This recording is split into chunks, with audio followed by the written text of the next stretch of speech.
That heifer right there just don't even care.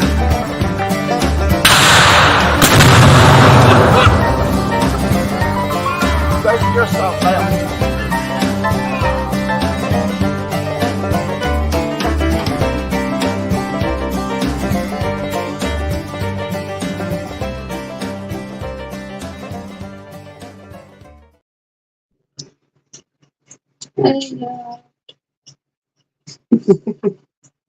He's been practicing his pointing in the right direction, and he's finally figured it out. So now he's like a 2-year-old with a giant lollipop. Said I feel like a weatherman trying to point. She ain't having it. He's been doing it for 20 minutes straight, y'all. Been practicing my skills, people. Especially that way whenever I do beekeeping news. See how I did that for myself? Don't look. It does. But all shenanigans aside, let me It's a good thing I love it. act my age that I've never been. Yeah, I found him a shirt. I'm gonna order it that says that. I don't know how to act my age because I've never been here before. That's not Tim Blake. I don't know what it is. Mm-hmm. But I'm having a blast. Especially this new age. Getting into whatever it may be. But, can y'all hear us good? That's what I'm going to call it. Yeah. Yeah. My midlife crisis, a new age. Mm-hmm. Mm-hmm. It's been a long day. That's it, James. That's it. Why I grow up now. The man said, Yeah. I'm not fixing to, only on days that I have to. But when I get home, Even then, it's negotiable. yeah, I have had customers look at me like, Yeah.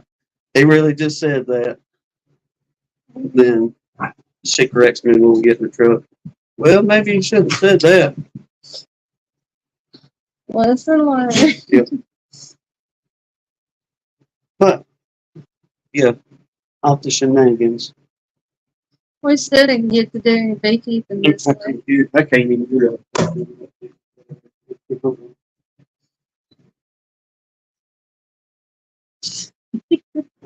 I couldn't even hear my own self talk.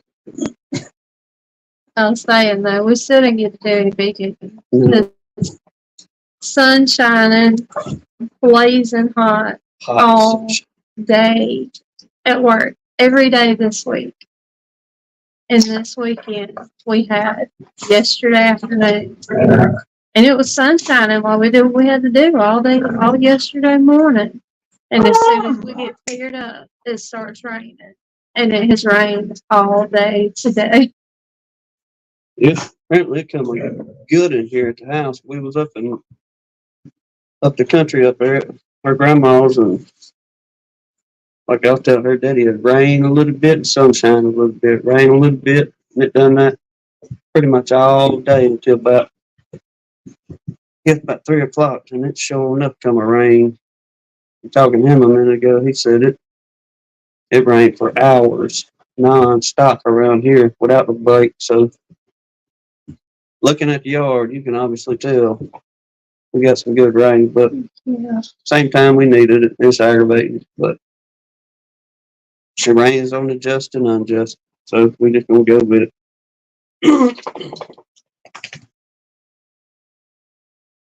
But it was a relief from 108, 110, 110 again.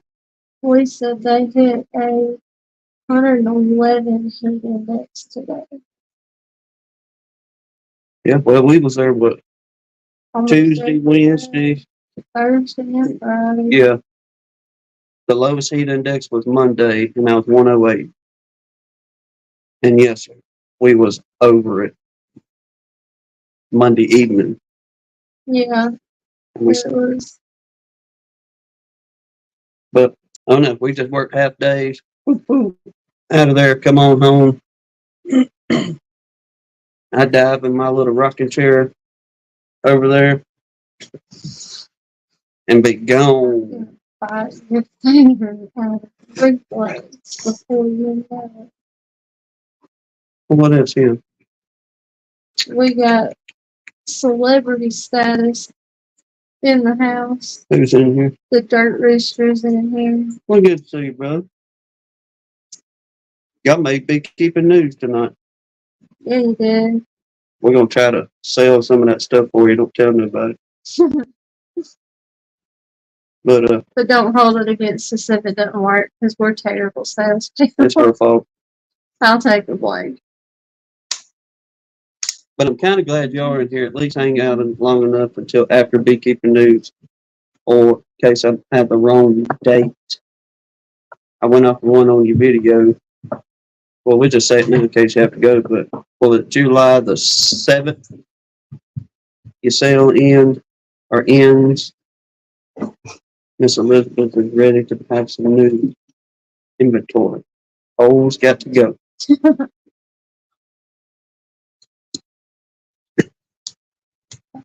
But just typing everybody. I'm trying to. We just talked to everybody real quick. Okay, he said that is correct. All right. July 7th, folks. Y'all go hit the website, the Dirt Rooster website. 2024. July 7th, 2024. Okay, Lee and Joey both put the thing in there. Thank y'all very much. Okay. Do it. You're at the top. Well, Grayson done got in here with first. Let's It's go around. Good to see you, bud. Jack and Danae, Michael Tangway, Stone River, James Noel, Sun Bunny. Carl Haley's in here. Good to see y'all. Mr. Keith Spillman. Who else? Richard. It's me again, Joey. Yeah. Southeastern Colorado. Good to see you. Randy. Well, both Randys. Tar Heel, Randy, and Dirt Rooster. Randy. So, Lee coming in. West Cliff, Honey Cutman. All right. Folks are moseying on in. Look, there's Brian and his Jen. Can't believe you be. Good to see you too, Mike. Brian and Jim. Appreciate everybody. Don't know how exciting the evening's going to be, but if nobody comes in to chit chat, we'll chat about what I have. Pollen. Benefits of pollen. Mm. And it's actually about some kind of scientist, so it ain't just some off the wall mess I'm coming up with. It's actually scientific stuff. But I don't think what's when we got home a while ago, I know you can't go down to the beach. Randy said, "Oh, it'll be exciting." How's that, Mr. Randy from Tar Heel? How's he always put it? Very interesting. That's how he always puts it. We appreciate it, brother. But anyway, we got home probably an hour and a half ago, trying to get everybody. Let Jasper do his thing, Stella run around, do her thing. But when I walked down to the boxes, make them go down the hill, the swarm box. All right. It was a late swarm that moved in. There's a deep on the bottom, a medium, and a deep on top. All right. Whenever they moved in, they went straight up. Remember? Mm-hmm. All right. Well, going out there a minute ago, I don't know if it was because they've been locked in all day because of the weather, or if they just had a huge explosion of orientation, ready and excited to get out and fly, because it sounded like a swarm when I was walking down there. I was like, oh, good grief, beetles done got to them. You know, here we go. you talk about orientation like crazy going on down there. So Cool. undoubtedly her first bunch is ready to make their voyage. Mhm. I'll make that sound, sophisticated sound. But hope everybody's enjoying the first day of the week. The second one is a bummer. The Monday. Think about it. But as we get into the end of the week, we celebrate the independence of this fine nation. Yes, That's why he wore his festive shirt. I did. Look, there's one other thing I forgot.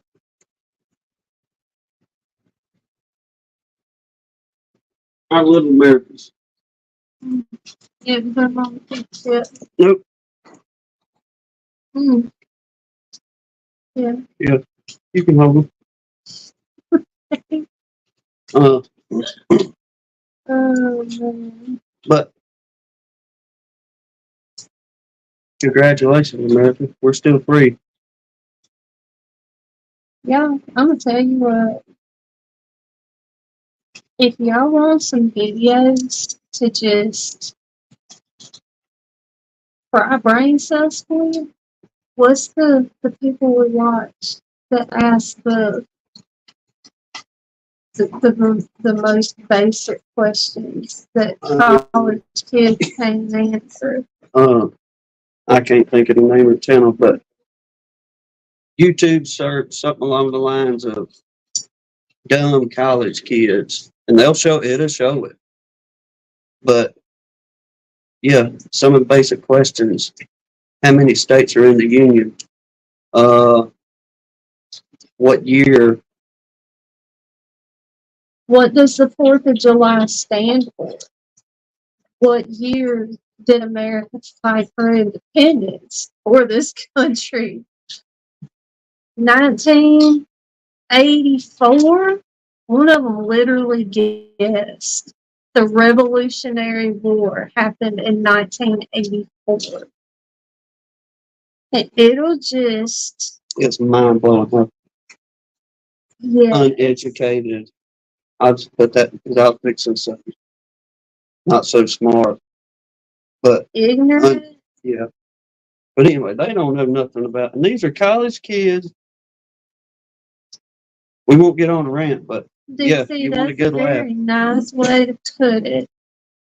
But living, they could not answer the first question about Independence Day. One of the questions is, how many dimes are in a dollar? I can guarantee you in the last 5 seconds, everybody said, do, do, do, do, do, do. This many dimes are in a dollar. Randy just said, thank God I was too young for the draft in 84. Hey, and we're too old for it now. So if they enlist, like it from what I was reading, they're supposed to enlist, or it's supposed to be back in the runnings, the draft. So, But if you just want something to occupy and waste time with one day, y'all check out some of those videos. oh, it's funny and pitiful all at the same time. It's heartbreaking, to tell you the truth. It really is, and it's embarrassing. But I wish Mr. Dan Weaver in here yet. I have not seen him. Like say, brother, I wish I had a cannon at the house. And we go fire that puppy off just because right now. That kind of stuff. But if you get out, you're doing boat riding, traveling, going to the beaches or mountains or wherever you may be going, y'all be safe. Watch out for clowns on the road. But enjoy yourself at the same time while we still have these freedoms. And thanks to our men and women that have been on the battle lines there all throughout history, so we can still carry them on for a little while. But enough of my revolution talk, as some people say. Get off that. I don't have the brain power to talk and type at the same time. You want to go? You want to do your prayer list? Sure. Because we do have a couple of you again to thank. Got some emails this week from folks, and it's a blessing. Help me remember. Deb said she sent an email and I didn't see it. I need to go back and dig through the The emails. email. Okay. See if I can find it. Y'all, if there's anybody we need to add to, take away from, DC, how is your stepdad? Because I wrote him at the end, but I didn't know if everything turned out okay with it. But we got Mr. Mark Miller, Ed and Miss Chris, Mr. Pat, the Dirt Rooster's dad, Miss Deb, Grammy Lisa, her son, 2 granddaughters, and an unspoken request. Bob Walker and his family, Tom's mother-in-law and his wife, Bob's friend Jason Cooper, Mr. Donnie, Mike Pangway's wife, Miss Cindy, and his whole family, and the family of his sister-in-law. Miss Carla Green, DC's parents, and then we had kind of added a star along with it when you were saying somebody's chat, maybe Miss T's chat in the morning. I don't know. I saw you talking in somebody's chat though about your dad, your stepdad.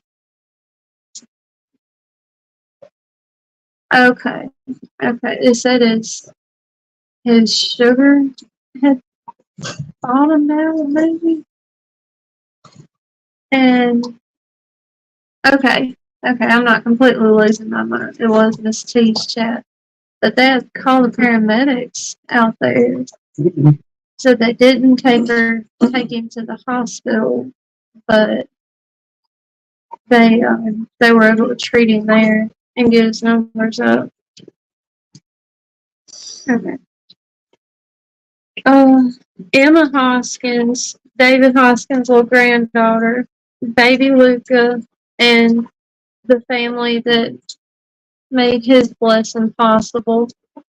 Canada Brad, Deanna Wheeler, who is Philip's mentee's best friend, and her son, Reed. And then Philip's mentee, Rachel Wilson, her sister, Amanda, and her niece, Riley. And then Philip's mom, his cousin, Miss Lorinda, and his friend, BJ, and his wife.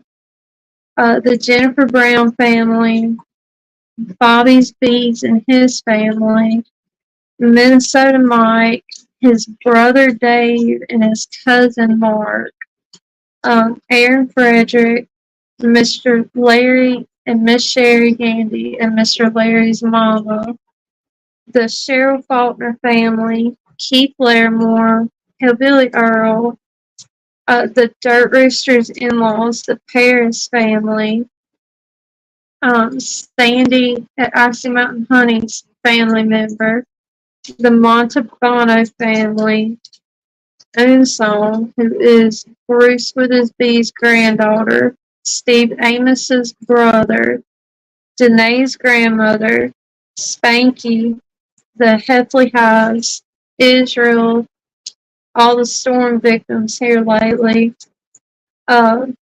Mrs. Jaggs, I still don't know her name, but Jaggs' Farm's wife, Sean Balturse's wife, Mr. Ron, who is the landowner of one of Blaine's bee yards, PJ Hanley, Stafford Mike, the families of the 4 police officers killed in Charlotte, Shabu, the local teenager that PJ added to the list, Acorn Stash, the YouTuber we watched, him and his family, Ricky Rourke, 29 Homestead, mine and Tim's families, Ed's dad, Mr. Mike Brown, Bob Walker's son, Jonathan, and then our addition last week was the Peaceful Mind guy. Oh, I forgot we had a peaceful mind. Yeah. Oh. I don't remember who. Mike Berry added him. We're getting notes out here. Oh, there's a few people coming in. I told you people were going to come in here. Oh, that's good to hear, Dave. So it's doing much better now. Good deal, brother.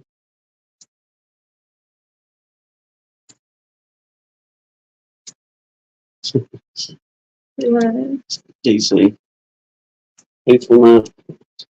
All right, we got some emails this week, folks, but we wanted to pass these on to y'all as well because we know there's many folks out there praying for people that the Lord's will be done, and wanted to pass it on to y'all as well. Now, I'm not going to read off the emails. Basically, they're just really kind thank yous to the Beekeeping chat and fellowship here. But Sean Baptiste's wife, Miss Angela, Sean wanted to say thank y'all. She said thank y'all very much for all the prayers.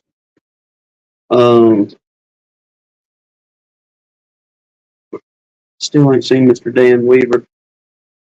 Mr. Dan Weaver sent a message, and he sent us a picture of baby Luca home finally, and the little feller had a smile on his face from ear to ear. So if he pops in here, if we can get permission to share the photo, we'll do so, because I know it'll be a blessing to many of y'all that's been hearing little baby Luca's name for Lord the last 5-6 months. We all been praying to get his little old heart, and then he got his heart, and now the little fella is home. So yeah, that's one of the happiest looking, prettiest little babies I've ever seen.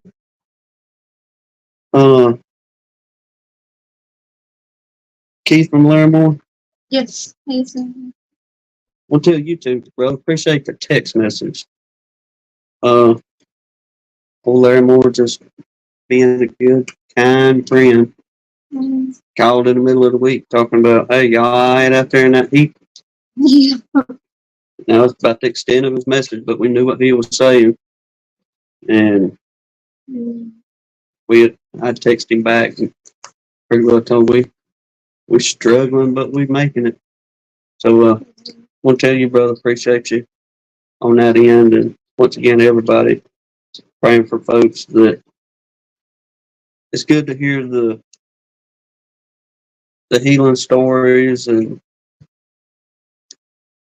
seeing, especially, the ones like little baby Luca being able to come home and start his journey in life.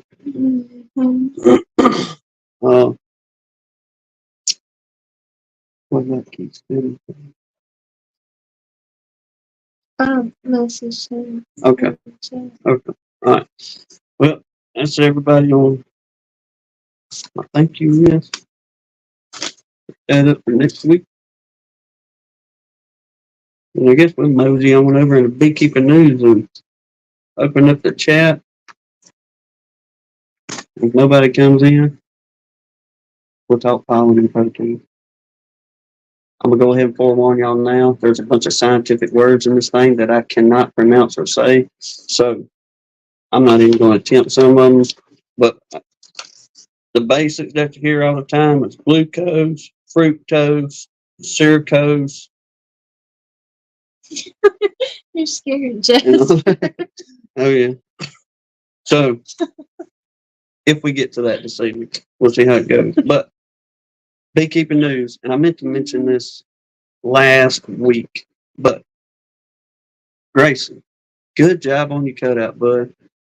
I think it's first, maybe his second time using that everything bee back, but got him a cutout job.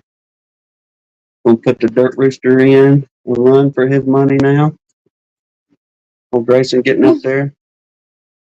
But I'll tell you on that, buddy. Excellent job. Keep up the good work. It ain't but 5 of y'all this week. So poor internet. Y'all think we have trouble with internet here. Good grief. It probably took me, I don't know, 3 hours to watch an hour's worth of videos to catch up on some beekeeping news. Mm-hmm. But all right, Grayson, good job, buddy. Sawmill Charlie. He was out there tinkering around trying to do moisture check on the honey. He said it was around 18 to 19%. He prefers 16 to 17.5. That's what Charlie liked. Using extra virgin olive oil on the brick scale, and he calibrates it. I hope I got the numbers right and I didn't do some dyslexic You stuff. really leave the numbers off. But anyway, I don't know, somebody in here correct me. 71.5 on the brick scale. Did I butcher it? Yeah. I remember Bob in this video.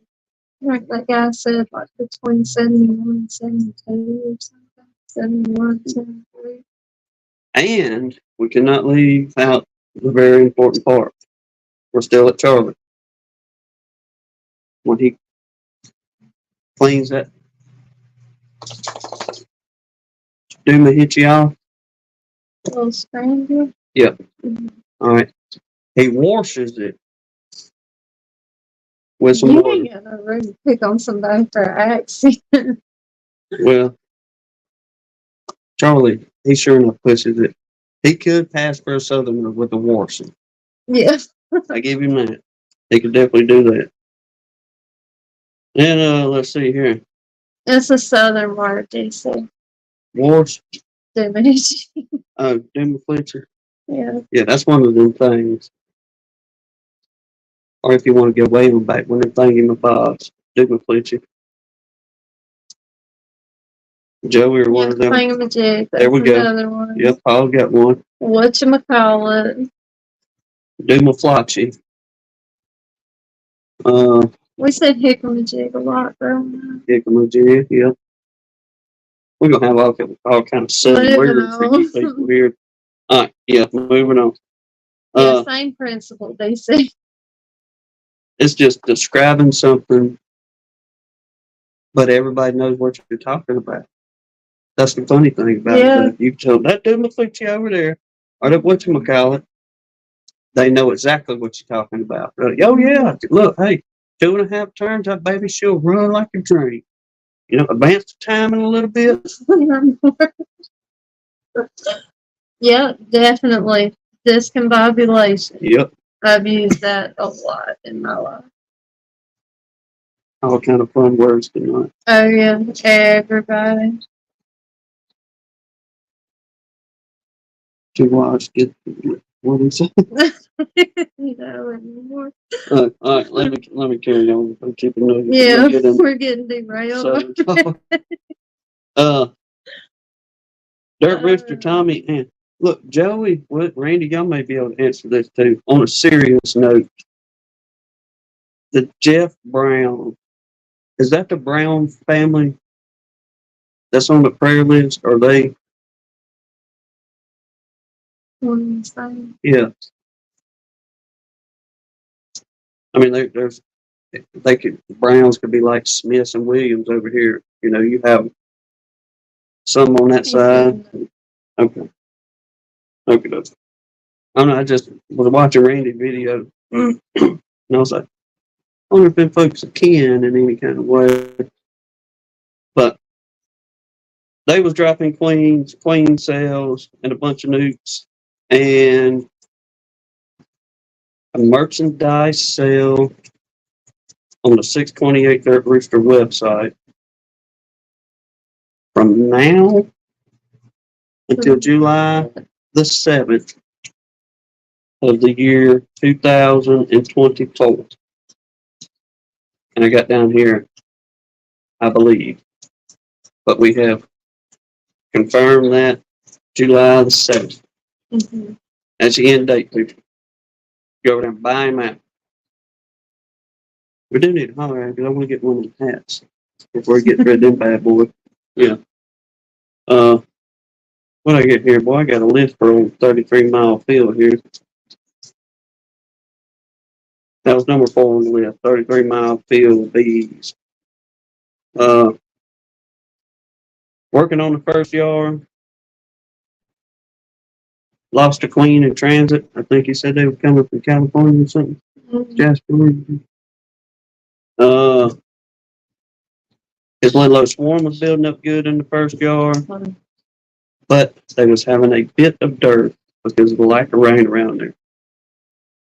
His second yard, he had a super queen cell. Or he dropped a queen cell in a box, and that colony is performing well now.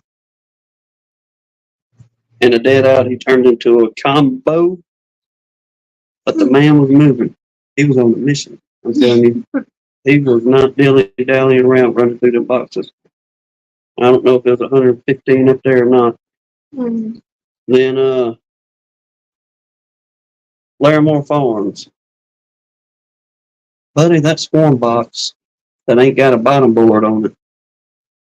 And how them bees have built out of that box. That was awesome looking. That was pretty cool. So if y'all ain't seen that, go check out that Larimore Farms over there. There's probably, I don't know, there's a bunch of comb coming out of the bottom of that swarm trap. And it ain't just a nuke box, it's a big swarm box up there. So them little girls have been busy. So that is beekeeping news. You got anything else? Mm-hmm. I was trying to type again. Open up chat, see where everybody's at. Can you come in? Come in. Somebody don't come in and talk. I'm starting nodding off. Going along. Well, it won't hit the button. There we go. Mm-hmm. It wasn't that. Surprise, surprise, surprise.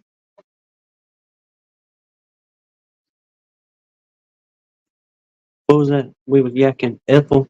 Okay. Mm-hmm. Oh, Ethel. Thank you. Yeah, calling you Ethel. Oh, Look, just hit the enter button. hold on. What is it doing?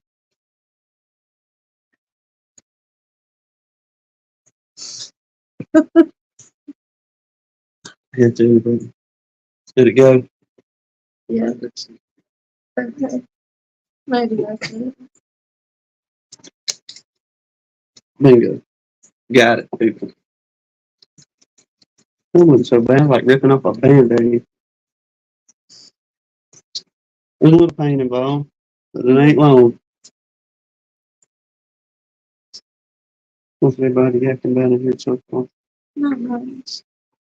I'm just back and forth. DC, well, everybody was talking about, what was your honey pool? DC was saying his girl and 10 bees to make a bunch of honey this year. But next year you'll be in a good position and make some honey, Lord willing. So we pretty well dried up around here. The last thing that we've seen any showing up heavy foliage whenever we went on creek banks, and that swamp tie was all up and down the riverbank. But here at the home place, it is just shut off. So I don't know. I reckon DC folks in North Country though are just now, what, maybe halfway through their flow. Oh yeah, that's right in the middle of the blackberry flow. That's it, DC. Focus on your numbers right now. Hmm. We drove back here. Bear with me. What I say, pollen? Mhm.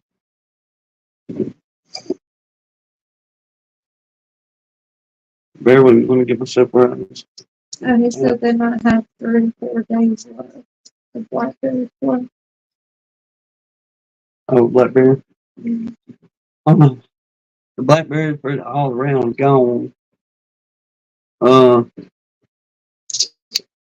but I'm gonna tell you what. I went on a fig picking today, and them fig trees, buddy. Mm-mm, they are loaded, and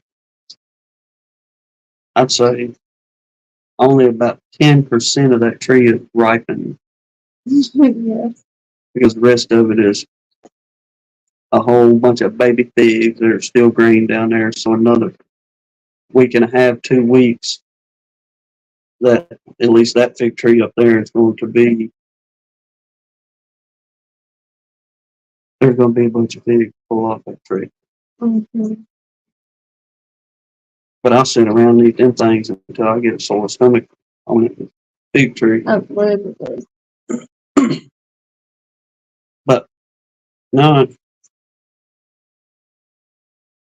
the importance of pollen. Like I said, this is actual scientific knowledge. Let's see how I'm saying this. Tested, proven, the whole shooting shebang. You believe that? Not surprising. Well, you should, because I'm not bullcrapping on this one.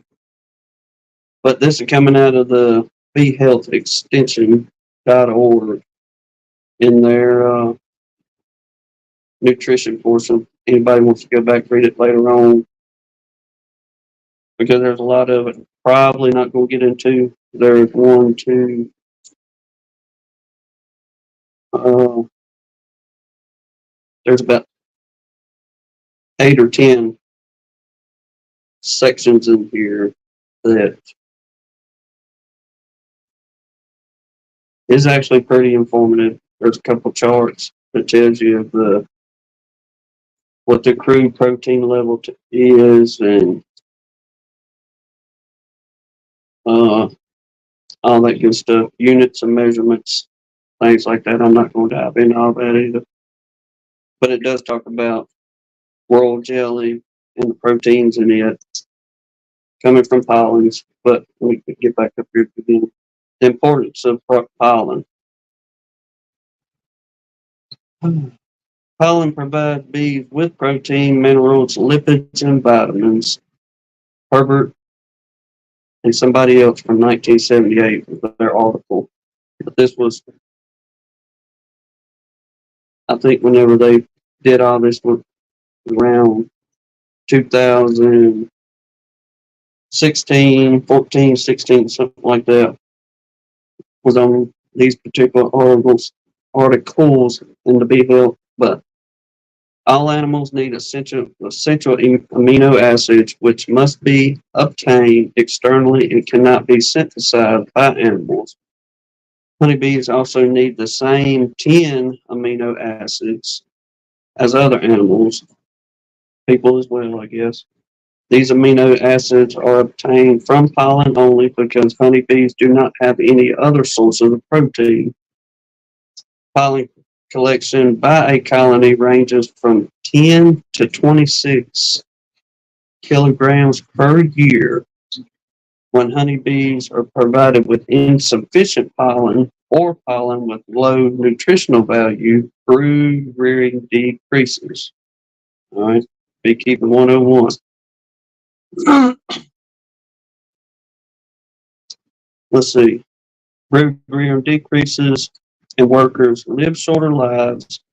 These effects ultimately affect colony productivity. Shortages of pollen during rainy seasons can cause colony decline or collapse. Recent studies have shown that spring pollen supplement can work as insurance when spring weather is bad, or faster spring buildup and higher honey yield. And it's just talking about a couple other, I guess, scientist people that wrote these portions from, what was it, late 60s all the way up to some fella named Otis in 2006. Yeah.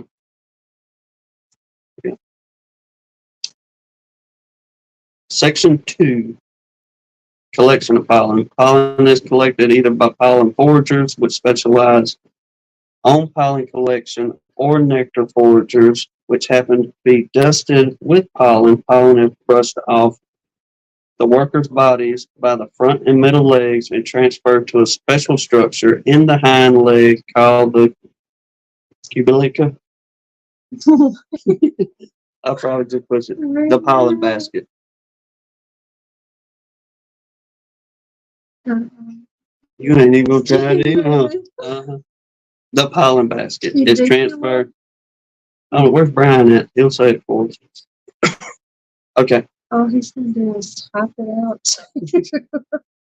You know what I'm saying. The pollen is transferred into, after they scrape it off the legs, they put it in their little baskets.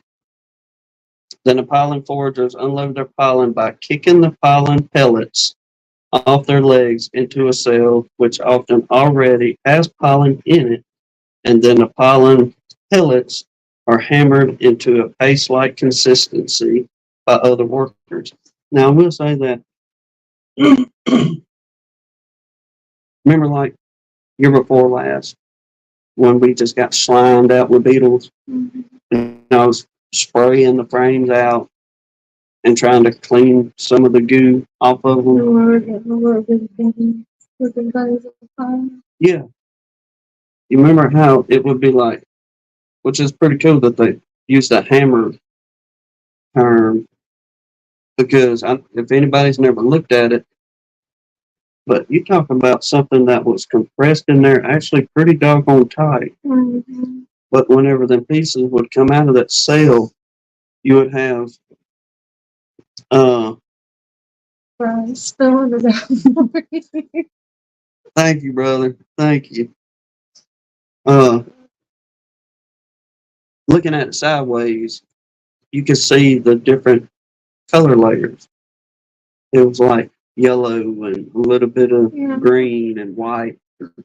DC, you just took a comment back down, but I was waiting on him to finish to tell you that it was like they didn't mix the colors. They just layered them in the cells.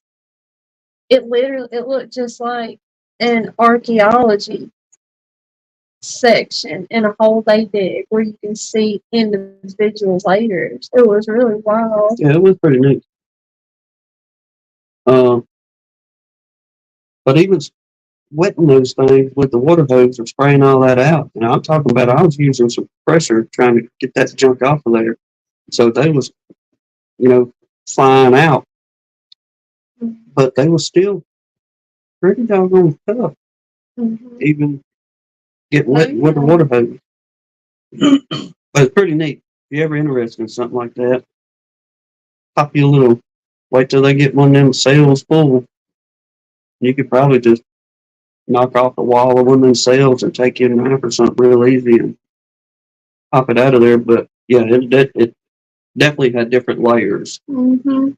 of color in there. So multiple varieties of plants. Mhm. What's that?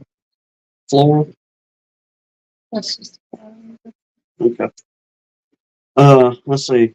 All right, they're hammered into a paste-like consistency by other workers due to the secretions added by bees. The pollens in which cell go through a lactic fermentation.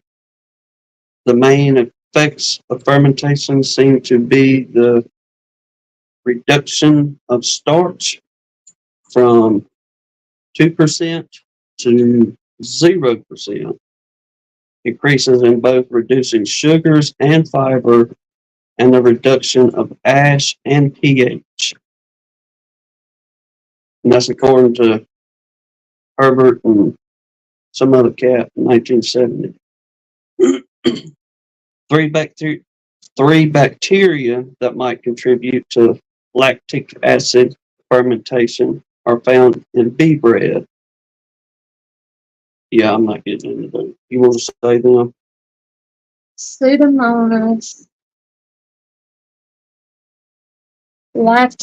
lactobacillus, and I don't know about that. Yeah, Saccharomyces. there we I go. don't know. I like that one too. Anyway, scientific words Big words. in there. Recently has shown that pollen collected by bees can easily be well, we're just butchering this tonight. Basically, Inoculated and fermented. and bees consume it in the same way they consume unfermented pollen. Probably best if y'all just go back and read this yourself while I'm butchering this thing up. But I still want you to sit here and listen to us read it. Well, hey, we'll get as far as we can. Yeah. They go to dropping off. You're doing good. Thank you for the encouragement. You're doing better than I could do. I promise you. The weight of 2 pollen pallets from a pollen forager ranges from 7.7 to 8.6 milligrams. So I guess that's kind of big numbers for a little old honeybee. A colony will collect more pollen if it has more brood pheromone, more queen pheromone, or is genetically disposed to collect more pollen. Robert Page, currently at Arizona State University, has selected high and low pollen hoarding lines, whereby the high pollen line will collect so much pollen that there is no room to rear brood, and the low pollen line will perish without supplementing pollen artificially. Hmm. Well, it's a shame the starters have to death, Yeah. even if they can get some fake stuff.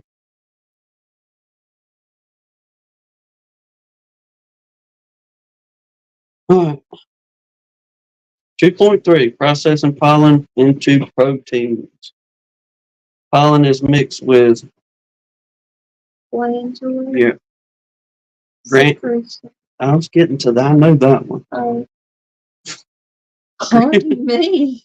Granular secretions to produce bee bread, which is consumed by young bees, considered the social stomach for protein digestion, because foragers cannot digest pollen directly, but still need protein.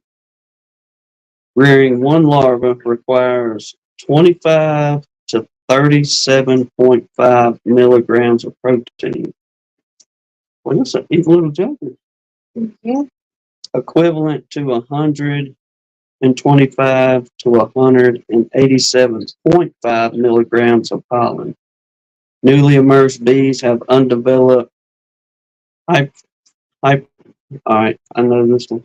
I just can't spit it out like an EMT school. Mhm. Hypopharyngeal. You remember the, Mhm. okay, MPA and OPA. And Mandibular. yeah, the mandibular glands. The pharyngeal glands are paired glands inside the worker's head consisting of a long central duct with many grapes attached. The glands will only develop after consuming a lot of pollen for the first 7 to 10 days. The glands first secrete the protein-rich component of royal jelly in young bees, then secrete uh, Mhm. no, Invertebrates. yeah, invertase there, which is used to convert sucrose to simple sugars, fructose and glucose in foragers. Mandibular glands are simple sac-like structures attached to the base of each mandible. The glands secrete lipid-rich components of the royal jelly in young bees, but produce an alarm pheromone in foragers.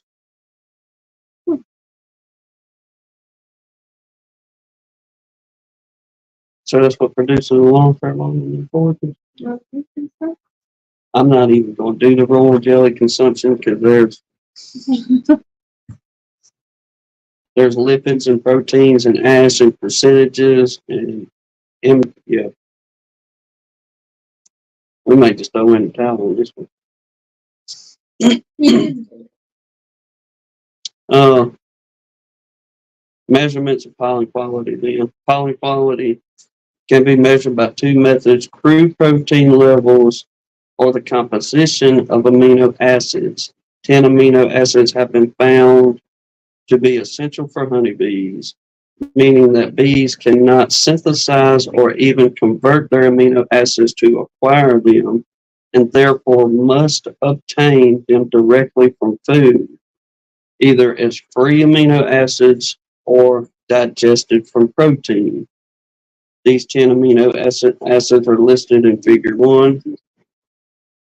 The crude protein level tells us how much protein a particular plant pollen has, and higher crude protein levels are better than lower ones. However, if the 10 amino acids are not balanced, bees cannot fully use what is available in pollen. So you got to have a balance in every bit of that mess. There can't be nothing off. If not, sorry, well, if not, apparently they can't even use it. According to uh, Herbert, I guess so. All right, where are we at? The higher crude protein levels are better than lower ones. However, if the 10 amino acids are not balanced, bees cannot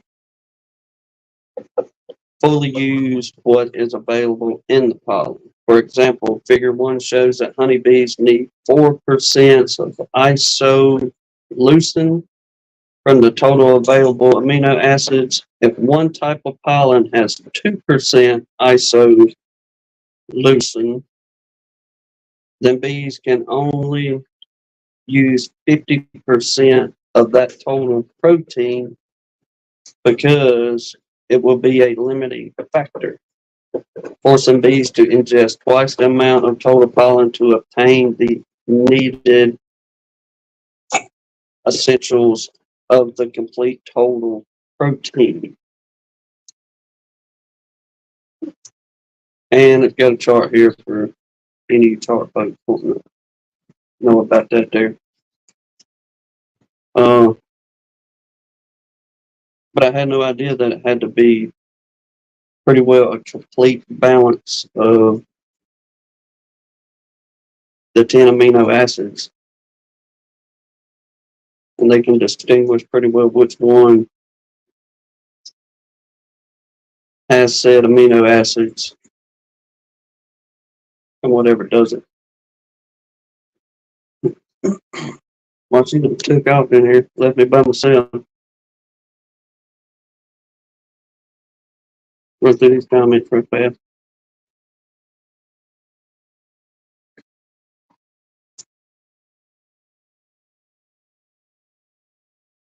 DC never tried any royal jelly for the simple fact that so many people have said that it tastes terrible. So I've never tried it, but undoubtedly, yes. According to the science and the folks that know much better than myself, it real good for you.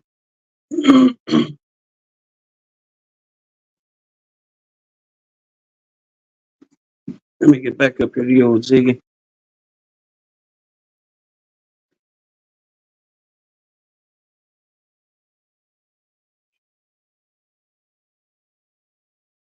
One thing about pollen also is unless there is the 10 major amino acids, it's no good as a protein, let's say, supply. Yeah.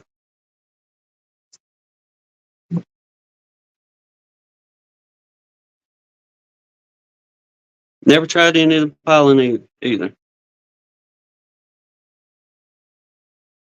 But I guess for the folks that got them allergies pretty bad, a lot of folks, apparently there's pretty good high demand for it. People that get them pollen traps and set them bad boys out.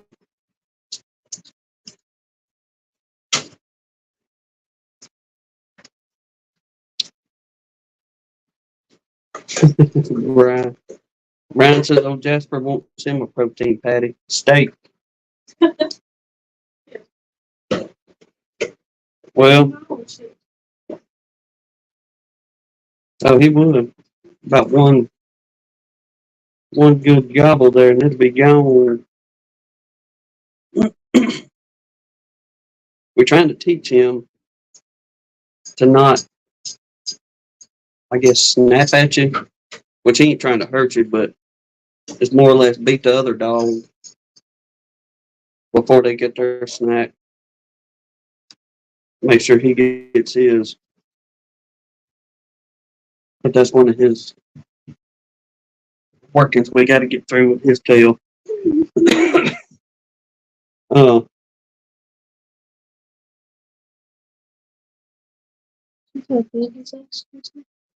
I didn't tell. Be disasters, blame.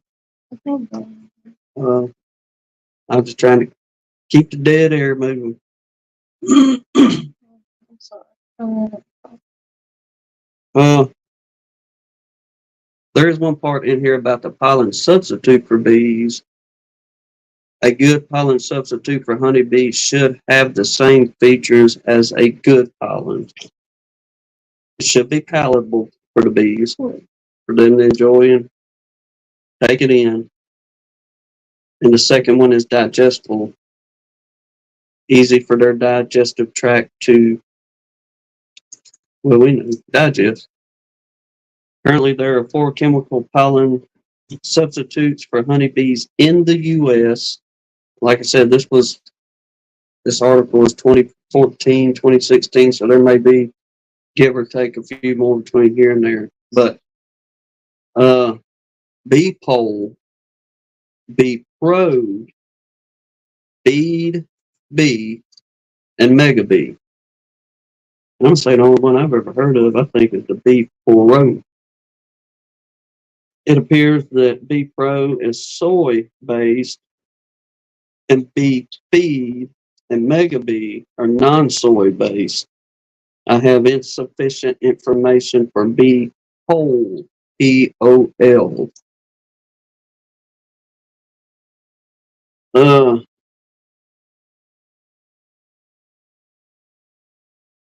right, some old fellow fed caged bees various diets and used hemolymph protein teeter, I guess like a shot or something you would give, to assess their quality with higher protein. Teeter suggests higher quality 6-day-old bees had protein concentration of 27.6 to 24.1, 11.4, 3.98, and 2.2 UG/UL. And from what I was reading up, that's kind of like your milligrams, milliliters, but it is microliters when it has UG or UL alongside of it. For bee bread, soy/yeast pollen, cornmeal, and sucrose, respectively.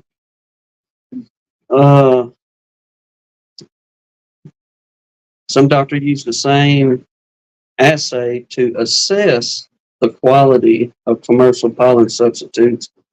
They found that bees feeding on Feed Bee and Bee Pro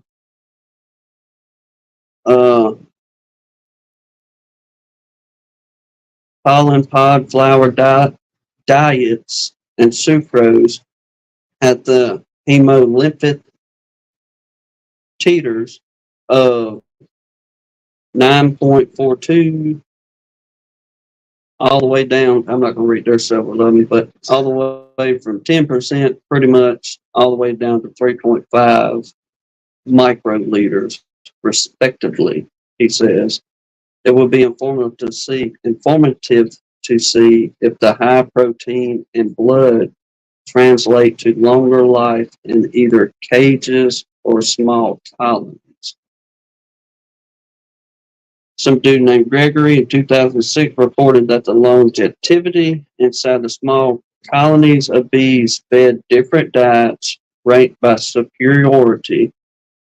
Fresh pollen, and they're going to the Feed Bee and Bee Pro. Old pollen. In cage studies, Feed Bee had the similar hemolymph protein to fresh pollen.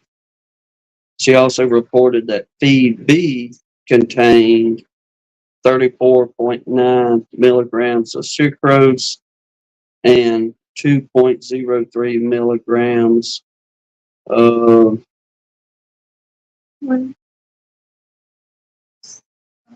stachose, we'll say, while Bee Pro contained less sucrose and less of the other stuff. They're getting into way too many quantities on all that. So undoubtedly, if they still sell these products, these were the 4 top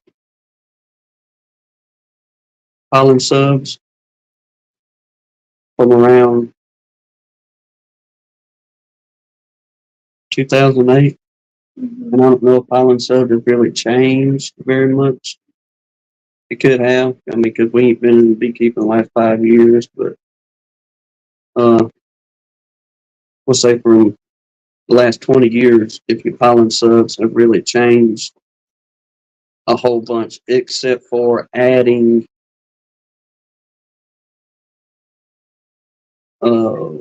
wait, how can I say this? Because I don't want to miss anybody's business names. Additive that you want to put to your pollen sub. Mm-hmm. We'll say it like that. What are you trying to say? Well, apparently, the Bee Pro, the Bee Feed, and the Mega Bee, according to the article, is saying these are your number 1 best pollen subs out there. Mm-hmm. Okay, if you already have good pollen subs, then you buy an additive from, we'll say, a feller up in Canada up there. If you buy his additive and put with the pollen sub, then you get a better response.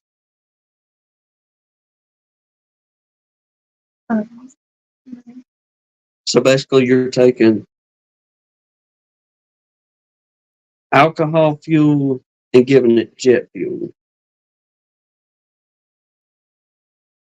Okay. Some of y'all know what I'm talking about. You burn a cleaner fuel and you can go much faster. Mhm. I lost you. Yeah. Okay. You did. Adding, we're just going to we're getting away from it. Okay. That's probably a good idea. What else Find is it? something that will make sense in my opinion. Well, I'm just saying, if you got a good pollen sub already, well, one more explanation. You got a good pollen sub already. You add product to it. Add a product makes it even better. So you go from 80% to 100% on. Why don't you just say that to me? I don't know. But Okay. that's enough of that. Pollens and protein. And I probably lost everybody with this one. I even lost myself in it. But that was at the Bee Health. Like I say, anybody interested in wanting to know the actual numbers for the ones of you, I don't know if it help you with your schooling or if you're just trying to get basic knowledge on some what the different proteins are, amino acids, and all that good stuff is in the pollen. But I will say I learned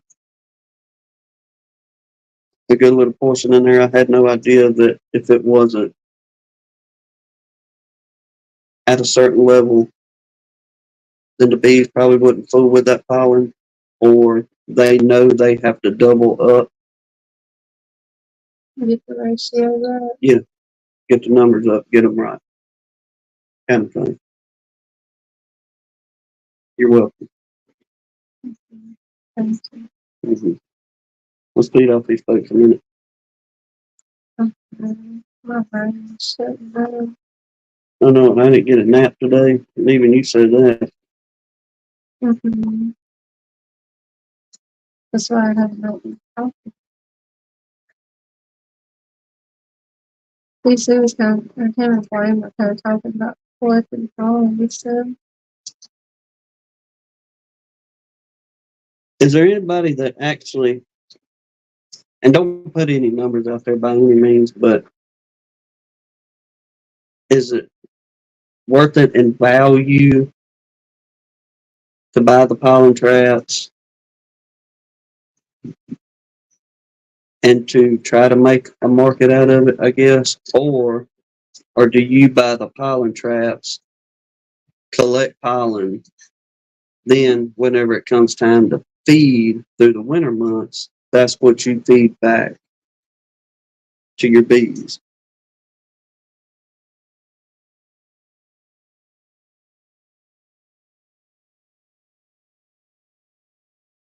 Go. I'm tired of it.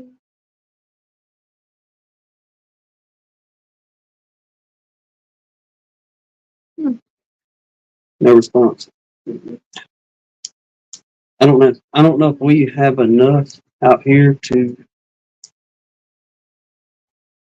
I really don't think we would have enough to do a profit off of it by any means. We have to have a lot more pollen. Now you might get enough to maybe do some feeding for the winter time, Mm-hmm. but I could see we could probably get about halfway through winter before we would probably have to take and purchase some kind of pollen sub and put the mix to it and let it go from there.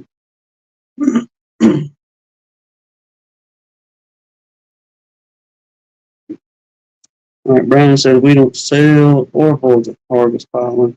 Mm-hmm. It said Ziggy understanding it's worth a bit of extra work but those selling it say it's a nice way to make extra. Mm-hmm. All right. I'm actually I don't see. Not for the real stuff. I mean, just think you ain't gonna get no any kind of more pure, true form of pollen collecting than what you would get from those honeybees, or well, your honeybees would really be your big swarm pods having numbers, because a good majority of everything else out of pollinators are pretty well either like very small numbers down to the bumblebee, or just some kind of solitary bee, like the little mason bees, or uh, however many hundred other native pollinators that we have or had. Mm-hmm.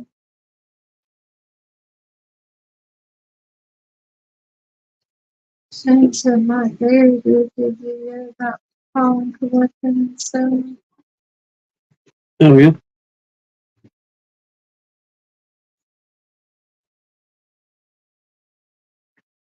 All right, Danae and him saying if they collected it, they would use it personally. Mm-hmm.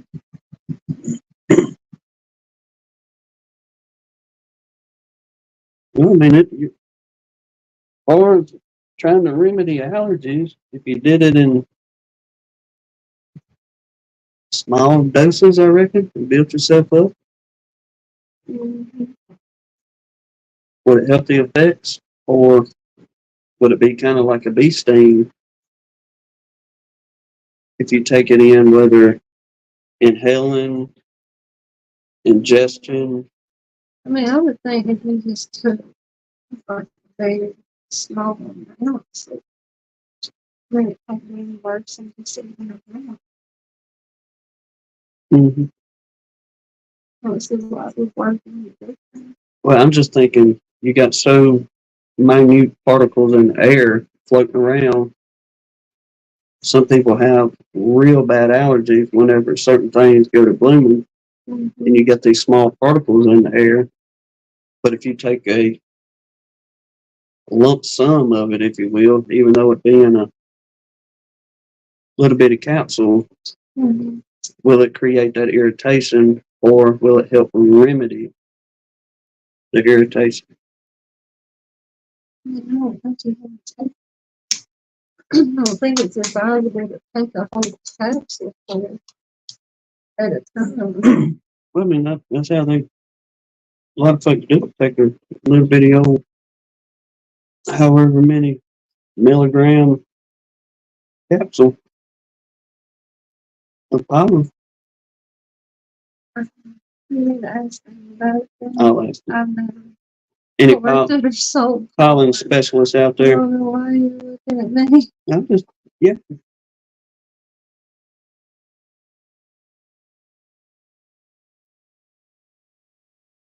Yeah, that's what I would be afraid of. What's that? Beekeepers selling pollen to people that don't know what they're doing and end up in the ER from taking too much. Well, what you do is put on that label, I'm not responsible. Take it at your own risk. Yeah. Well, say Honeystone on flip said only trap pollen and add to sub for queen rearing. Okay. Mm-hmm.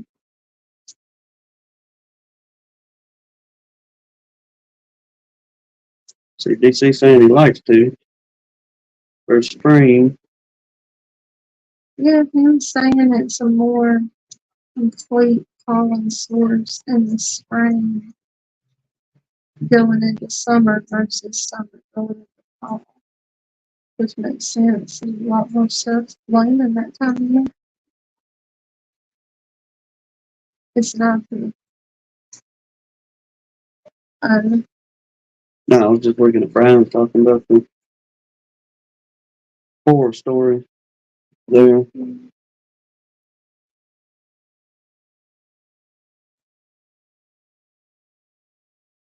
Really? Well, DC saying the neighbor's wife across the street took the last of his pollen he collected, and her doctor said to start eating pollen to help her allergies. Well, you gotta use common sense about how much you take. Well, I know that is definitely something you need to, not saying to start gobbling down the tablespoon of pollen every single morning. You know, doc, it's not working. Yeah, I would. No. Check with your doctor first and see what they're saying. And do, I better leave it at that. Mm-hmm. Yeah. I don't want somebody to go, well, you said this. That's what I'm just sitting thinking. You just keep helping.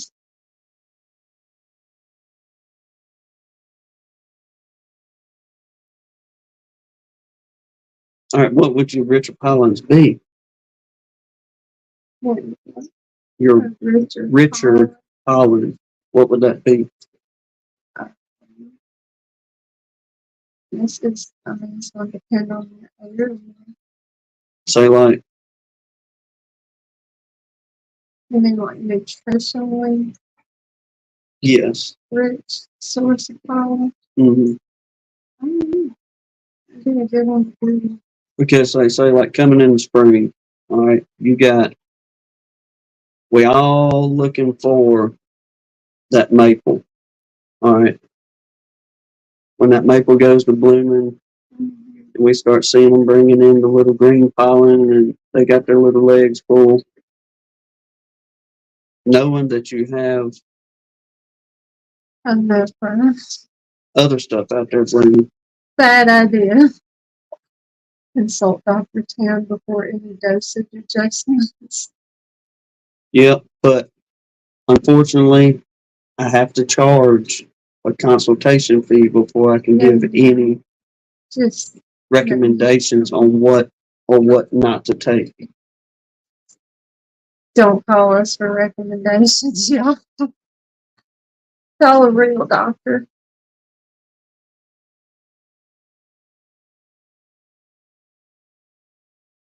All right, Matt Homestead saying he heard of folks putting pollen subs in their frames. Well, because Shane was saying, why add it to the sub? Why not just put the pollen you collected in the frame? That's what Matt was saying back. I've also heard people putting the sub in frames. Okay. But that's kind of interesting what DC said. I've seen a beekeeper take that collected pollen and fill a frame with it. The bees will move it around and use it, but they're going to carry out a good bit of it.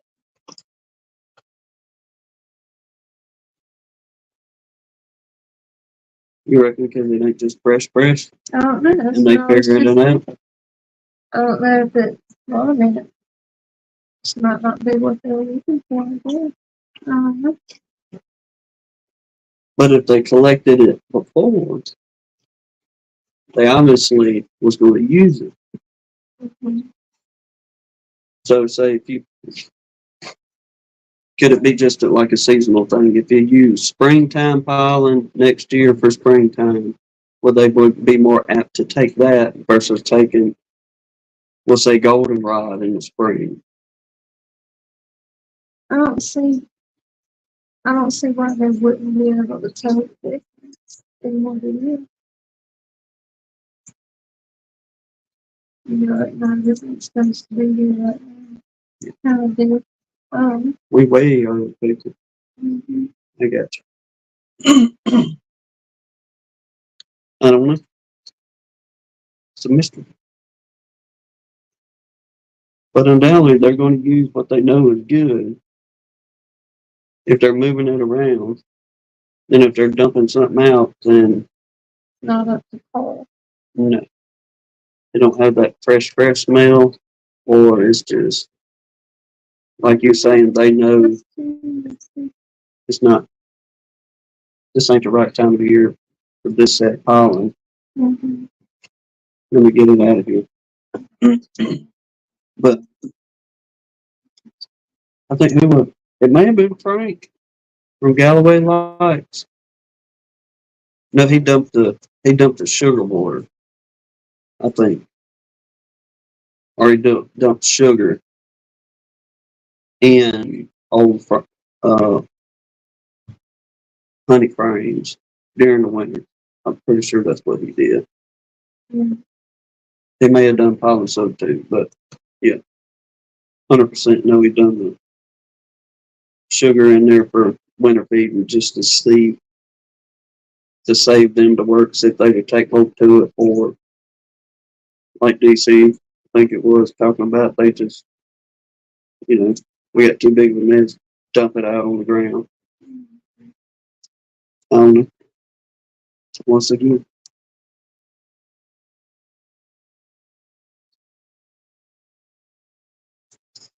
Yep. Thanks, Keith.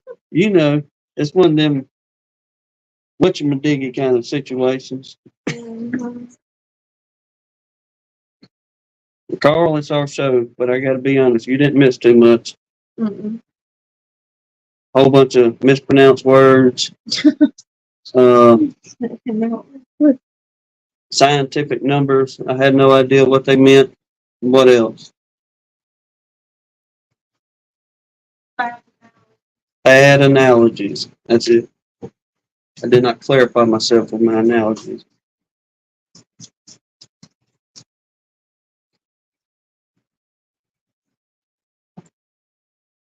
Well, DC, there's your route to go, bud. They'll buy it at the B store. Let them have it. That way, if there's any responsibility anywhere, it's out of your hands then. I appreciate it, Carl. Man said I caught some.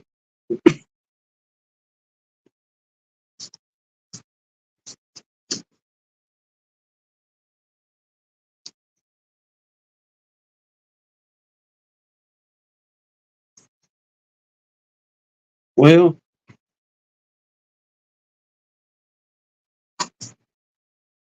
we running through here, a whole bunch of dead silence.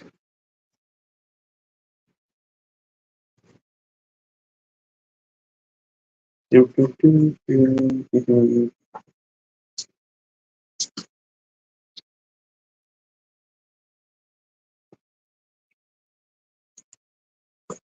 right, Carl, you saying you don't like taking pollen? You mean you can't replace it with an equal replacement?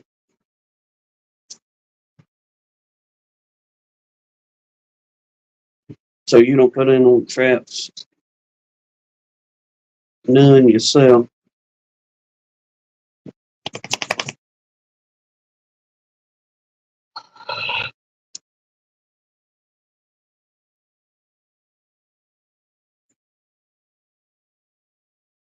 All right.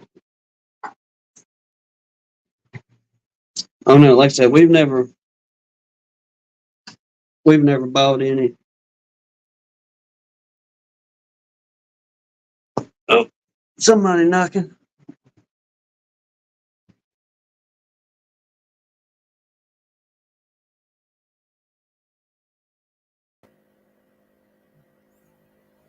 Well, good evening, sir. Well, how you doing? Pretty good. I'm glad somebody come in to rescue me. Ooh. Well, I don't know if I can figure out how to work this thing or not. Wait a minute. Well, don't feel too bad, because I'm barely still figuring these rascals out myself. All right, I got an echo. How do I mute it?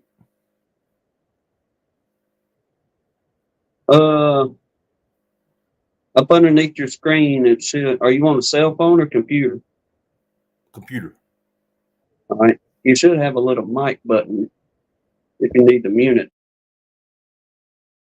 Click on that rascal. There you go. You mute it now, I think. Yeah. Then you hit your mic button again, and it'll unmute you.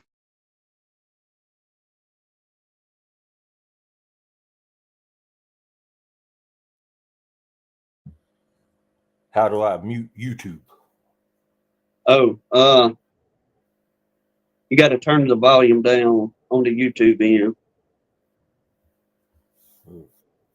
I believe. Where Lee, you still in here on that one? Or I see Bob Banks in here. He may be able to do it. Do I cancel YouTube out altogether?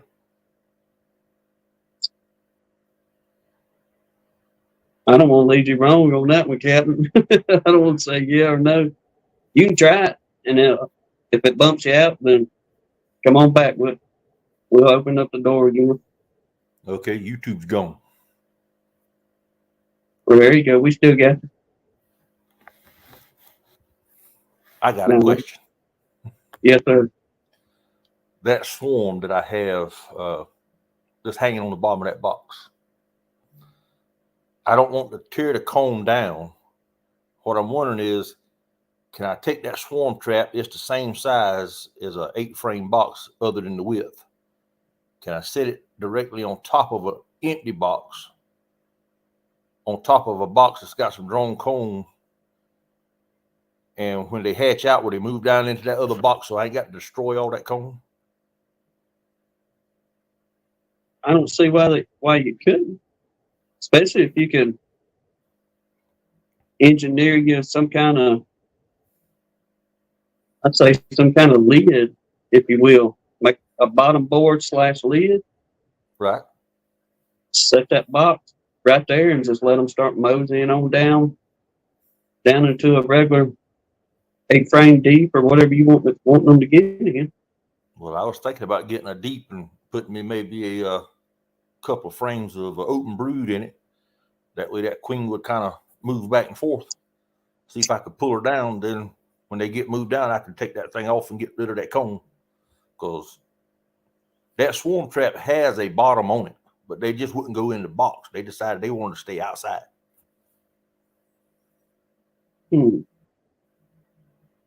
I don't see why it wouldn't work, to be honest with you.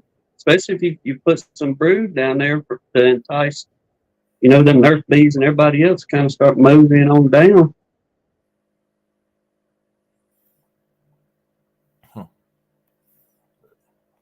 I just thought that was kind of strange. They were on the box for a couple of days. That's where they'll go in. So I left it alone for about a week and a half. When I come back, Lord have mercy. Oh, they filled that joker out. Like I say, whenever we was looking at it today, I told her, I said, look at this box. I think I've caught 4 swarms in that same box at that same location. And all of them's look like primary swarms. So somebody ain't checking their bees, or they got more bees than they can handle.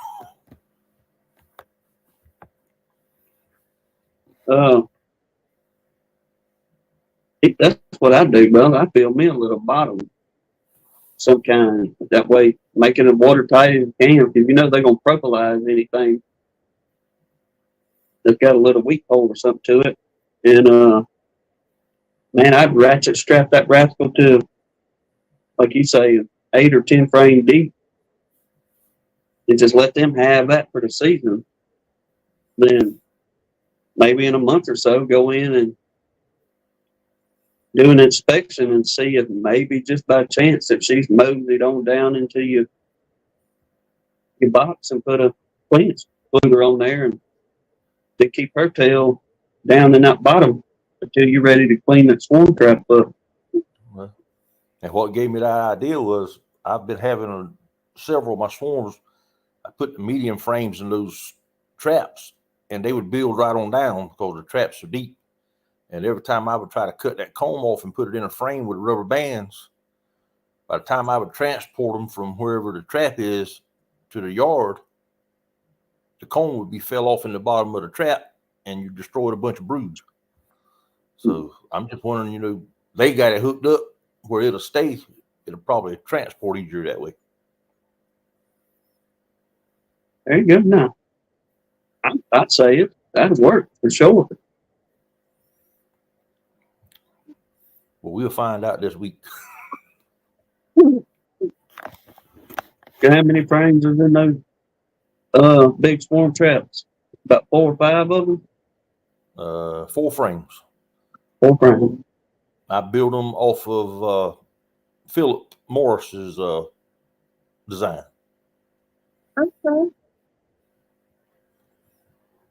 Because Well, if you I've got been four, using like the 5-frame nuke stacked together and I hadn't had any luck. But once I built it where they weren't connected, they just started coming in. yeah.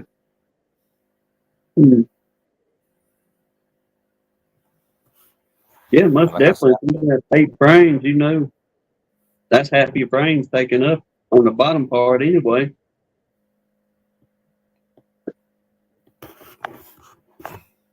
I'm gonna do it. Shoot me a picture of it. I'd like to see how it goes. well, now you know I'm a one-man show. It's kind of hard for me to take a picture and do it at the same time. My wife won't get nowhere close to them bees. And every time my son gets up, when my son gets in there, the bees get in his beard and he can't stand it. Oh, they'll fix that. Well, you know how these young fellas are. They think they're too much of a man to put a veil on. It don't take but a few stings. They'll break their habit. That's it. Wait till he hunkers down on the inside of that nostril a couple times. Yeah. That's pretty well what ended it for my tail. I'm gonna put a veil on at least.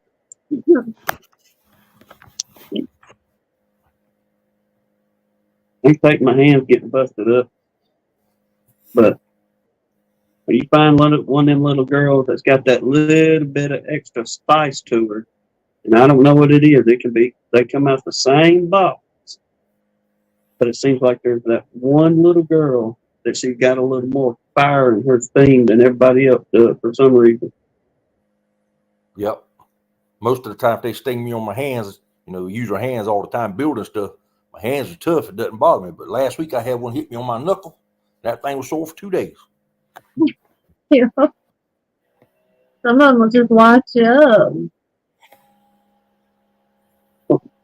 Feel like somebody done come down on it with a little 4-pound sledgehammer or something. Mm-hmm. Well, how's the honey going up that way? Well, it was doing good. We had a good flow going, and all of a sudden the dry weather hit. We haven't had but maybe a ½ inch of rain in the last 6 weeks. Everything's drying up. The crops are drying up. The bees are just hanging out on the front of the box, nothing going on. Mm-hmm. I did pull some honey off from right before when the flow stopped, and I think I got 25 gallons maybe, No. but it's real light. I mean, it's day and night from last year's honey. Last year's honey had an amber color to it. This has got more like a sunshine color to it. Oh.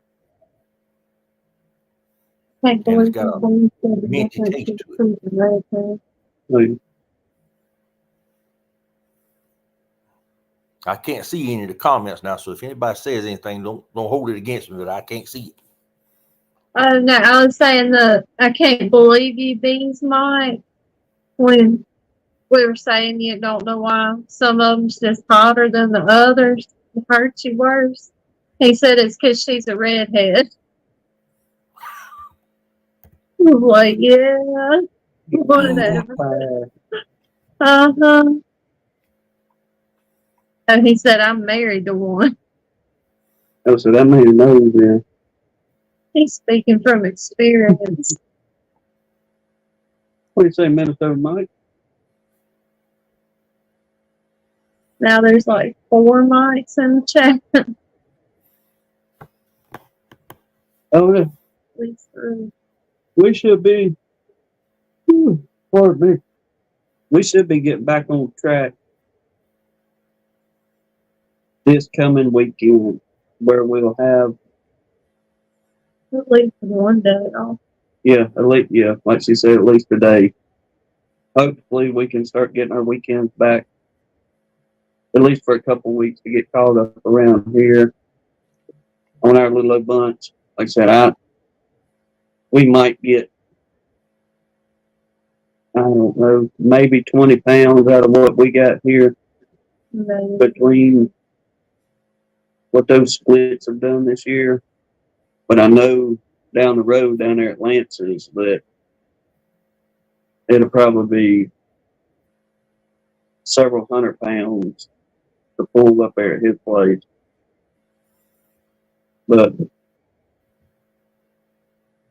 we're gonna have to do something pretty quick before dirt showing up sets in, and we go to try to pull in frames and create a robbing frenzy amongst all them colonies out there. If not, I just soon leave it alone until fall gets in here. We'll just go with it from there. I hadn't been having any robbing going on, but like I say there's nothing else going on either. They just hanging out on the front of the boxes. How many have y'all pulled any honey this year other than what you got out there now? No, sir, not yet. We hadn't had anything close to a chance to go pull honey yet. All work and no play makes Jack a dull boy. Now, I mean, you got to do a little something. I know. It's like for the last 6 weeks, every time we got a day, it would pour rain all day long. Well, send me the rain. Yeah.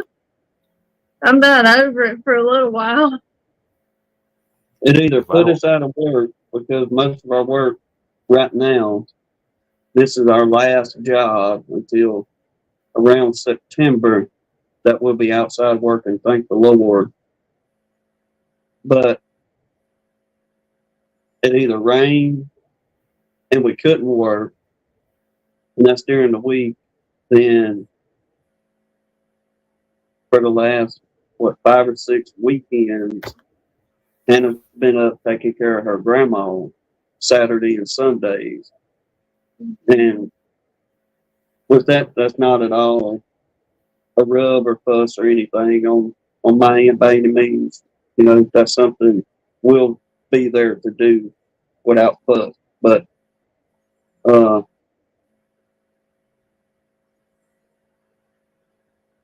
there's no time left to work in the beans, basically. Pretty much. Well, you take care of your grandma, because I sure miss mine. That's a piece of living history. You better ask all the questions you can. Yes, sir. My grandmother passed away. She was 95 years old. She turned 96 last month. So I'm trying to spend all the time with her I can. So, but like I said, the only downfall is it doesn't leave a lot of time to do what you need to do around here.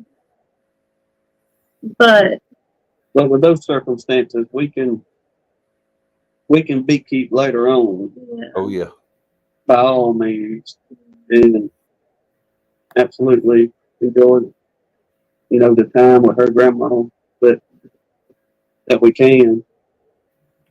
But outside of her bones just being so brittle from that osteoporosis, brother, her mind is still sharp as a tack.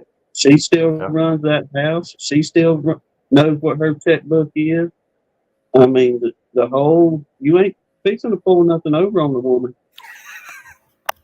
that older generation's tough. Oh, she is. Yes, sir. She is just, if she loves you, but she loves you with all her heart, but she don't take no crap from nobody. He was making a joke. He was going to do something earlier. I was like, it'll be the first time in 3 years Grandma's gotten out of that bed on her own, but I promise you, she's going to come after you if you do whatever it was you said. I don't even remember. She'd get one of them switches after you like she did when she was a little teeny. That wood paddle's still on its nail on the wall in that den. It ain't come down at all. And some of her grandkids are in their 50s now. My grandma used to use those privet switches on us. Mm-mm. Yeah. In there. More jokes to wrap around you kind of thing and hug you. Mm-hmm. Yeah.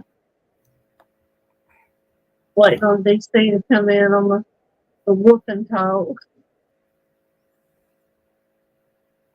Now, DC, he need to show up. So, If I can get on this thing, I know he can. yeah. We got him one time. And, I think he was still trying to work out the bugs a little bit on that fancy setup Lee sent up there to him. Mm-hmm. Maybe another time we can find him on in here. Yeah.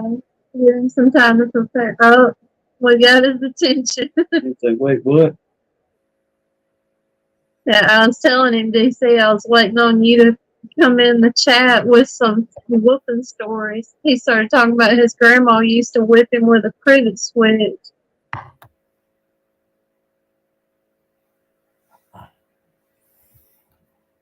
Mr. David, it's still cold enough for a fire in your neck of the woods? I Just don't been want to see your fire. triple D.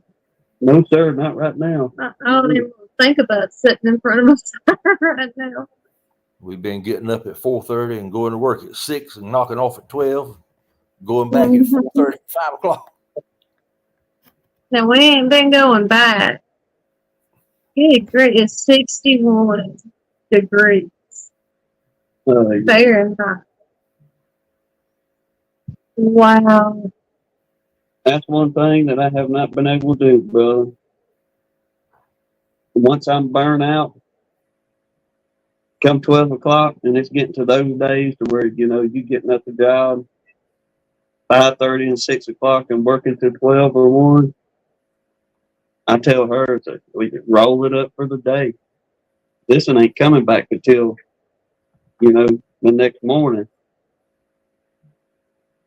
No, once he gets to there, that's it. Once I tell my crew, I said, well, I think we're going to knock off about 12. You better look for no tools after 12 because they's on the trailer. They done ready to go. Oh, yeah. I don't, they just waiting on them words. Well, let's get one more thing, and they mad as fire. Yeah. Yeah. Oh, yeah. I only know that feeling when he's told me to roll everything up. And I've gone through that process. 3 extension cords, 14 tools, everything picked up and put up because he has said he's done. And then he changes his mind. No, we're gonna knock this out real quick before we go. Okay. Let me go drag out half the stuff I just toted to the truck because you said we were done. That's when you pull the old, well, it won't take just a minute. Yeah, take long to get the tools out there. We'll do what we got to do here. Yeah. Well, in his head, let's see, once I drag the tools back out, it's usually at least a good 2.5 hours before we complete that 10-minute task and go rolling back up. My wife would kill me. Oh, she get, what? Are we blurred? She'll get a little aggravated with me. I'll just put it like that from time to time. I guess the biggest one is where she'll tell me, well, what's the plan for today? And that's us traveling from the house to where we're going to work. And I'm trying to put all that together in my head, and usually I have a good idea the night before, and I'll just shut it off about 6 o'clock in the evening. I'll turn work off completely in my head. Then I'll get back after it whenever I get up in the morning. But then whenever we roll up on the job, I look at whatever it is we're doing. I go, well, I don't know. I tell you what, we're gonna do this. Then I'll start in on project number 2 in my head without telling her what the said project is. And she'll be like, well, you just told me on the way down here that we were doing this, but we're not doing that. Like, nope. Change my mind. Yeah. Mike said my wife loves me because we don't work together. Layla, are we blurry? Like, is the picture fuzzy? A little bit. Is it? Mike was just saying maybe we should clean our camera in. I like that thing out. Yeah, I'm Unless we got weather moving back in and it's messing with the internet. That's It worked out there. I'm sorry, y'all. I had no idea. Well, now, I can't be a judge yet, but it's not pixelated or anything like that. But it does look a little blurry. Let's see. I'm gonna walk it off again. Hang on, y'all. Clean it off here. Trying to do it. Probably turn that right corner. Better or worse? At least I think it's just a signal. It probably, I would see it. Went down. Like see. Mike, I think we got a break today and we only got up to like 107 heat index today. Yeah, it wasn't quite something. Mm-hmm. Told him we got a cool front coming through. Yeah, I think our heat index was like 108 today, and the high tomorrow is supposed to be like 78. Oh, wow. I said, mercy. You did have a cool front coming through. What did Lee say? They got it to 111 today? Mm-hmm. Every time a rain shower comes, it's like it just, like Moses, it parts the water and goes around both sides of us. Mm-hmm. Usually, that's what we get here in the heat of the summer. But we've been getting a lot more rain this year. Yeah. We have literally watched it on the radars. We got our house pegged, and you'll see this big, beautiful line of showers coming in because it ain't rained for weeks on end, like you talking about. Then about a mile out, it'll make a circle, and it'll go around, I don't know, a couple mile radius of us. Then you'll see it come back together. We've asked old timers around here, they said that has happened ever since they was youngins, and they have no idea why. The closest anybody has made any sense of explaining why it may do it, they say because they think it's because of all the open fields we have. And with that surge of heat pushing up with the storms coming in, that it kind of, I guess, breaks or pushes them clouds away or something. But Mike said 54 years old. Minnesota month. Mm-hmm. 54. In June or is it July yet? Today's the last day. Wow, word. That's crazy.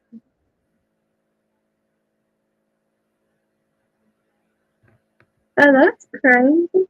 He said we have the same weather split here, and all the old timers say the same.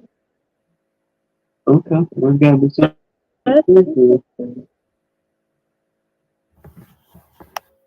You got a bunch of fields around you, Keith? Oh yeah, but we have a lot of pine forest too. I mean, there's probably a third of it's open fields, most of it's pine forest. It's about like that, pretty much. Yeah. Pines. Yeah, I say our immediate right here at the house. If you look north, it ain't nothing but pines and oaks. On the west side of the highway, several hundred acres of nothing but open fields. Mm-hmm. Then back to the south and the east. The south is more woodland. Then the eastern side has got field and all that once again. Yeah. It's good too. I guess there must be something to it, so we'll be interested to know the scientific reason why it does that. I guess the real reason why. Yeah, on YouTube, I think invite people to it. Well, that's why we use streaming. It's really good one. Well, we can't go live on YouTube on the cell phone because we're not at 1,000 subs yet. YouTube changed that rule. Yeah. What's same with this and why would you have to stream on? Why not do it on YouTube? Oh, well, yeah, that's why right now. Mm-hmm.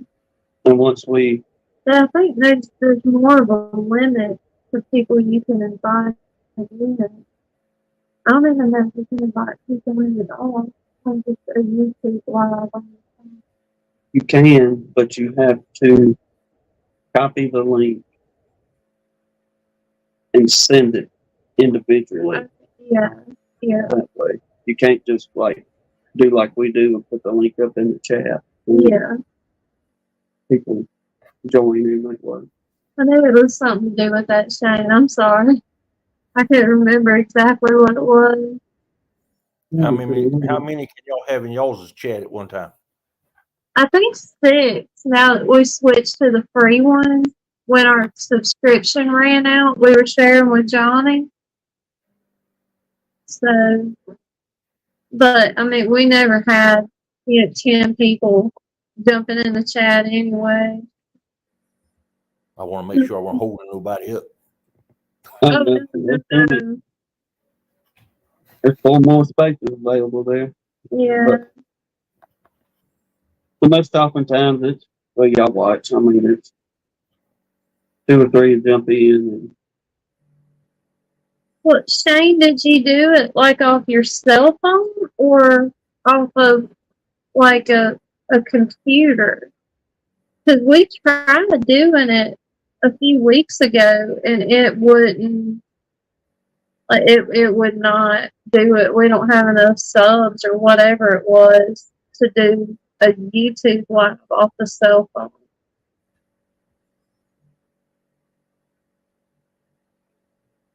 I'm not positive on that, but no disrespect to Shane, but you talk about how aggravating that would be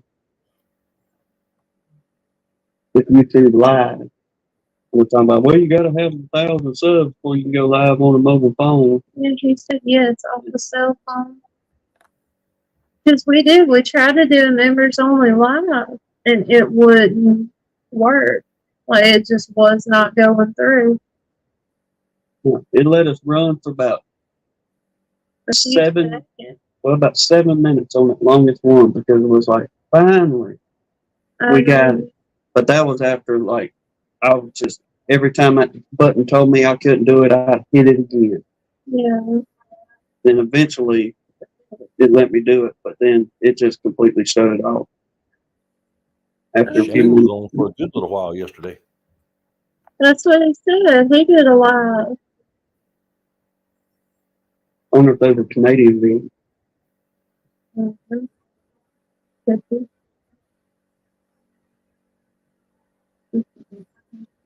Yeah. I don't know. Well, that's good to hear, but at least you was able to get on and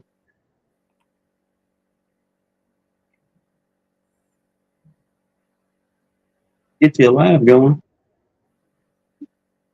Well, he said he was on for about an hour and a half.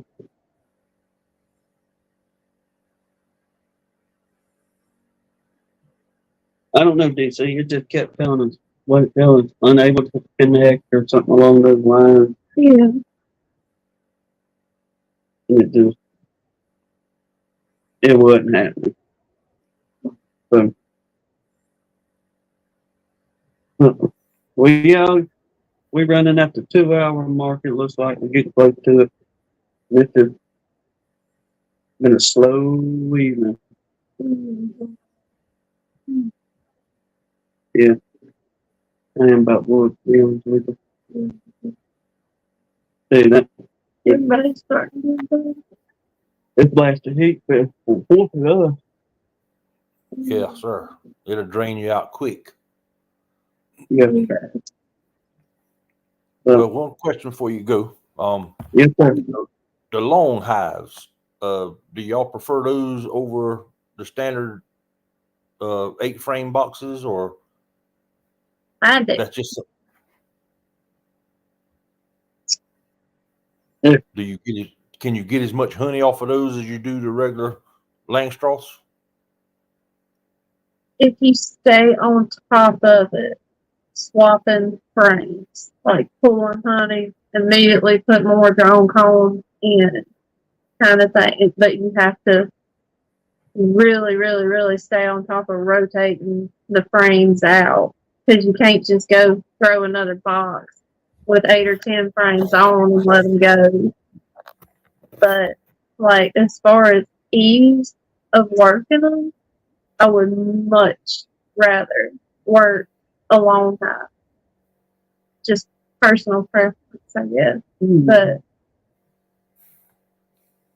Now, if you get a long hive and you got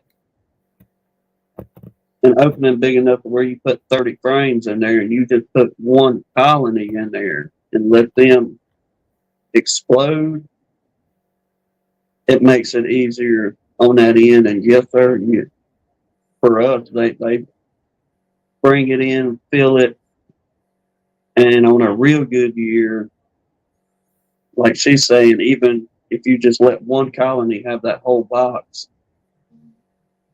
you got to kind of stay on it, because it won't take them no time to go to backfilling, and she'll run out of room real quick.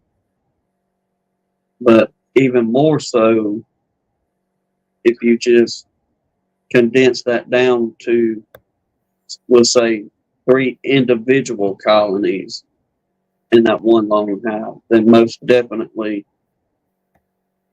I'd say probably once a week, get out there and check them frames, and if they're capped, or if your moisture level down good enough, spin them out, put them right back in for them to keep filling. But it back problems, things like that, yes sir, most definitely, it's much easier to work the colony. But then again, you got to have a box to set those frames in when you're pulling out of that horizontal. So it's kind of, it's a lot more management, I guess. But a lot of times, I feel like they'll build out faster in those long hives versus a 10 frame deep. I don't know why. I get the same as some people say, over supering. They'll draw out faster than under supering. It's just kind of, at least here, what I've noticed, they do seem to draw out and fill up faster than the regular boxes. But I think they're worth it. I know I've been thinking about those, but then I don't run any queen excluders, and everything I got's deep frame boxes, and I have several queens. They'll lay right on up to the third box, and a lot of times when I get into that upper box, there'll be 2 or 3 frames of brood in the middle of it, and I just pull the honey frames off both sides. I know a lot of people say you don't pull the frame off the brood boxes, but they got all that brood in the bottom. I just kind of move that brood down and pull another frame of honey up and roll with it. now, I don't know what I'm doing. we have noticed that, we'll say, we'll give one colony that whole horizontal hive, all 30 frames spacing in there. They'll keep that brood to a certain point. They don't travel real far down, or she hasn't traveled as far back as, say, we'll just say the 22nd to the 30th. From there, those 2 points, but it'll be just drawn out, beautiful, cap white honeycomb sitting in there. But then anything from 20 down to 1, she'll just have packed out with brood. Yeah. So they do kind of, it seems, they do kind of keep that separation of, okay, brood is going to stay over here. All our honey stores is going to be from here on back. Mm-hmm. But we suggest anybody, At least try it out. get one. You never know how much you might enjoy it, and just, before you know it, you may have 2 or 3 or 4 of them things out there in the yard. You enjoy tinkering with them so much. Well, when I started, I only wanted a couple of hives just to have kind of help my garden and a little bit of produce around here. I didn't know them things grew that fast. My Lord. Mm-hmm. But it sure don't take long.